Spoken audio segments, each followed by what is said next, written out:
Assalamualaikum warahmatullahi wabarakatuh. Ya, di sini kami dari Universitas Negeri Semarang, Prodi Teknik Informatika, kami akan mempresentasikan mengenai konsep dan tata bahasa di teknik kompilasi. Namun, sebelum kami mempresentasikan materi kali ini, kami akan memperkenalkan diri terlebih dahulu. Yang pertama ada saya, Nugra Dwi Putra. Selanjutnya ada saya, Elvanti Dea Syarifah. Kemudian ada saya, David Leandro Wibisono. Baik.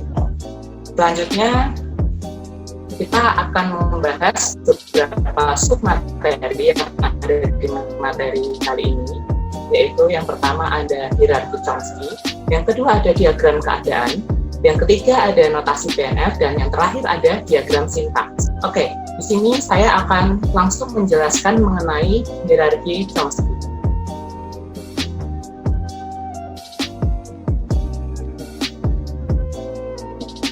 Tata bahasa atau grammar bisa didefinisikan sebagai kumpulan dari himpunan-himpunan variabel, simbol-simbol, terminal, dan simbol awal yang dibatasi oleh aturan produksi. Pada tahun 1959, Noam Chomsky melakukan penggolongan tingkatan bahasa yang dikenal dengan hierarki Chomsky ini. Dapat dilihat di gambar yang tertera di layar bahwa ada 4 tipe dari tata bahasa yang dikemukakan oleh Chomsky ini. Yang pertama dimulai dari tipe 0 atau yang disebut dengan natural language, yang tipe 1 disebut context sensitive, tipe 2 context free, dan yang tipe 3 merupakan bahasa reguler. Nah, di sini ditampilkan yaitu bahasa mesin automata dan aturan produksinya itu seperti apa. Bahasa reguler atau tipe 3 itu meliputi FSA, Finite State Automata, yang meliputi lagi dari DFA, Deterministic Finite Automata, dan Non-Deterministic Finite Automata. Aturan produksi dari tipe bahasa yang ketiga ini, bahasa reguler ini, alpha adalah sebuah simbol variabel. Delta maksimal memiliki sebuah simbol variabel yang bila ada terletak di posisi paling kanan, ya. Jadi alfanya itu simbol variabel dan beta maksimal memiliki satu simbol variabel dan jika ada diletakkan di paling kanan. Sebagai contoh, A kapital menghasilkan E kecil. Karena aturannya itu maksimal ada satu dan ada di kanan, berarti tidak ada pun berarti tidak masalah. Contoh yang kedua pun sama, dan contoh yang terakhir, D menghasilkan E besar. Itu diletakkan paling kanan, dan hanya ada satu. Contoh yang sebelumnya ada C menghasilkan E, F, G, H kapital. Kenapa H kapital itu ditaruh di paling belakang? Karena H kapital itu simbol variabel. Tapi kembali ke aturannya, jika ada maksimal satu dan diletakkan ke paling kanan. Selanjutnya kita ke bahasa yang tipe 2, yaitu bebas konteks atau context free grammar. Kalau di automata, ini biasanya di push down automata atau PDA. Aturan produksinya, alpha berupa sebuah simbol variabel. Sebagai contoh, B kapital menghasilkan C, D kapital, E, F, G. Selanjutnya ada konteks sensitif atau bahasa tipe 1. Di automata, bahasa ini merupakan linear bounded automata. Jadi itu aturan produksinya, ya. Nilai mutlak alfa lebih kecil dari sama dengan nilai mutlak beta. Sebagai contoh, A kapital B menghasilkan D kapital E F kapital. Contoh yang dan CD kapital menghasilkan E F kapital. Mohon maaf ya, tadi saya ada salah sebut.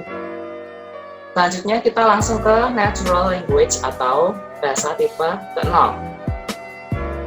Ya, bahasa tipe ke-0 ini kita mungkin sudah familiar dengan yang namanya mesin Turing. Mesin Turing ini aturan produksinya bebas, tidak ada batasan. Beri contoh, A kapital B kecil C kecil menghasilkan D kapital E kecil.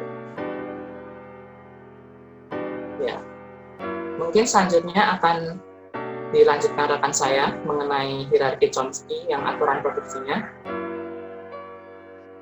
Oke, berikutnya ada hierarki Chomsky, aturan produksi. Aturan produksi itu digunakan agar penerapan pada pembuatan tata bahasa di komputer itu dapat lebih mudah dan menghasilkan suatu penerjemah yang dapat diandalkan. Aturan produksi ini dinyatakan dalam bentuk alfa dan panah beta, di mana artinya itu alfa menghasilkan beta. Contoh dari aturan produksi itu yang pertama, T kapital menjadi A kecil. Kemudian yang kedua ada E kapital menjadi T atau T kapital plus E kapital. Kemudian ada diagram state atau diagram keadaan.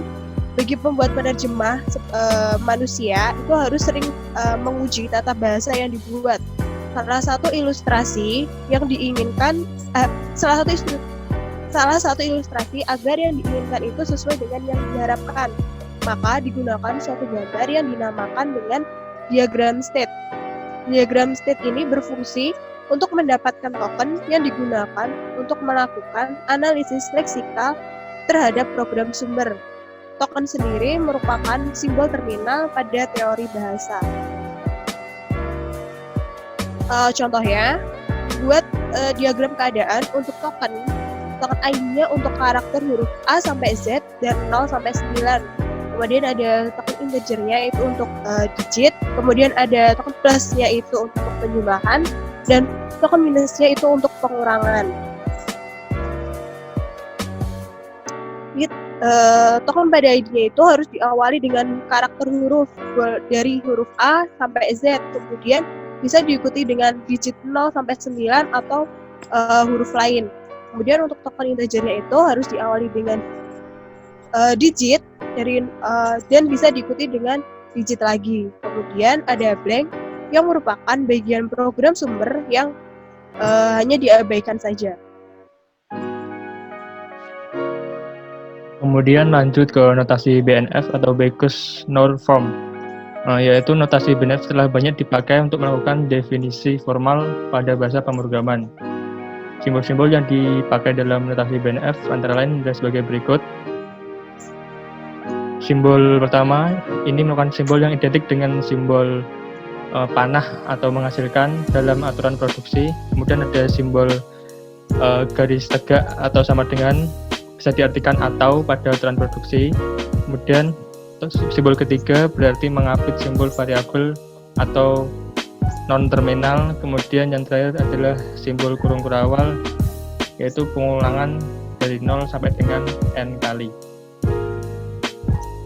Contohnya ada sebagai berikut. Terdapat aturan produksi E menghasilkan T atau T tambah E atau T min E. Kemudian T menghasilkan A. Maka notasi BNF untuk aturan produksi di atas adalah sebagai berikut.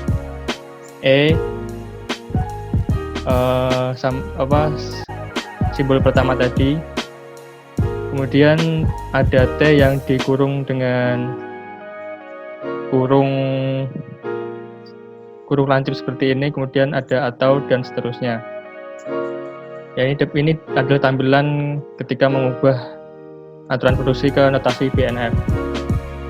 Selanjutnya ada diagram sintaks, yaitu merupakan alat bantu dalam pembentukan parser atau analisis sintaksis. Notasi yang terdapat pada diagram sintaks yaitu ada yang saat pertama persegi panjang untuk melambangkan simbol variabel atau non-terminal. Dan yang kedua ada lingkaran untuk melambangkan simbol terminal. Misal terdapat aturan produksi T menghasilkan F kali T atau F bagi T atau F, maka diagram sintaksnya adalah sebagai berikut. T menghasilkan F kali T atau T menghasilkan F bagi T atau T menghasilkan F saja. Dan diagram sintaks biasanya digunakan untuk memperoleh gambaran dari notasi suatu BNF. Contoh notasi BNF untuk blok yaitu sebagai berikut: blok menghasilkan t_begin, dan statementnya ada kurung kurawal t_semicol dalam kurung, kemudian statementnya, dan setelah itu t_n. Diagram sintaks untuk contoh di atas adalah sebagai berikut, yaitu ada begin yang ada lingkarannya, kemudian statement di persegi panjang, dan ada semikolon yaitu titik koma yang juga berada di lingkaran, kemudian ada n yang berada di diagram bentuk lingkaran. Cukup sekian dari presentasi kami mengenai konsep dan notasi bahasa mengenai mata kuliah teknik kompilasi. Terima kasih atas perhatiannya dan terima kasih telah ditonton. Mohon maaf jika ada salah kata dan banyak kekurangan. Terima kasih. Wassalamualaikum warahmatullahi wabarakatuh.